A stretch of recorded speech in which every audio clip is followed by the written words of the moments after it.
Welcome to the masterpiece presentation of the life and times of Scott and Zelda Fitzgerald. The two ostentatious characters met in 1918 at a dazzling party while Scott Fitzgerald was stationed temporarily at Camp Sheridan. Scott couldn't keep his eyes off her, even though she kept several suitors on a string. Who's that divine lady?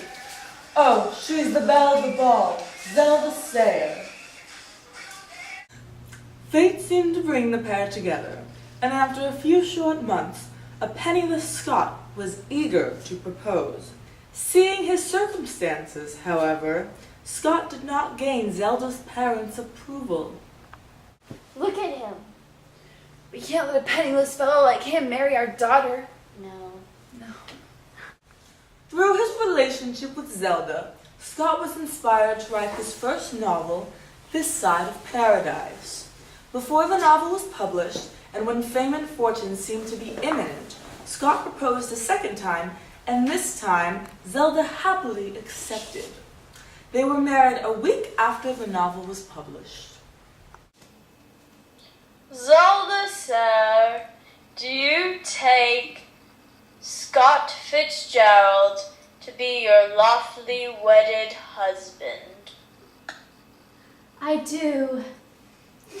The two became the golden couple, one that everyone aspired to be like. Zelda! Scott! Over here, Zelda! The pressure of becoming overnight celebrities put strain on their relationship, and Zelda wanted to do anything she could to get out of Scott's shadow. Stop making me be in your shadow. Woman. Although Scott was the famed one of the couple, Zelda wrote stories of her own. The two collaborated on many short stories and articles together. Oftentimes they were sold under Scott's name, however, to create more revenue. Zelda was quickly put on the back burner and overshadowed by Scott's success.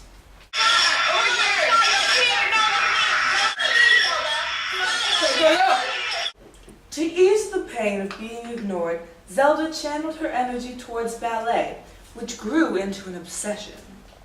She became so enthralled with her dancing that one evening she had a mental breakdown because she was going to be late for a lesson. Zelda, I'm trying to talk to you. Stop! You're making me miss dance! I'm trying to talk to you. Stop freaking out. Scott became extremely upset about Zelda's focus on dance and turned to alcohol to distract himself. Zelda, I can't deal with her. After her breakdown, Zelda was admitted into a mental institution and would spend the rest of her life in and out of mental facilities.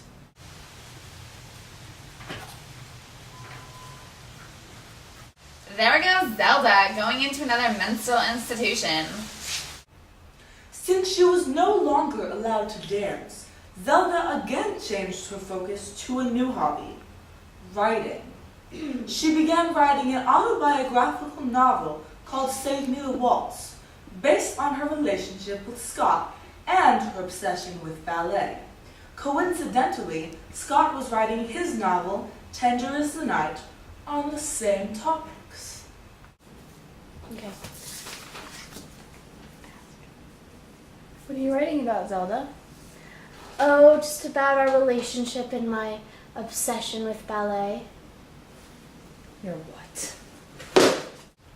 This caused strain on their marriage, creating the love-hate relationship they are famous for.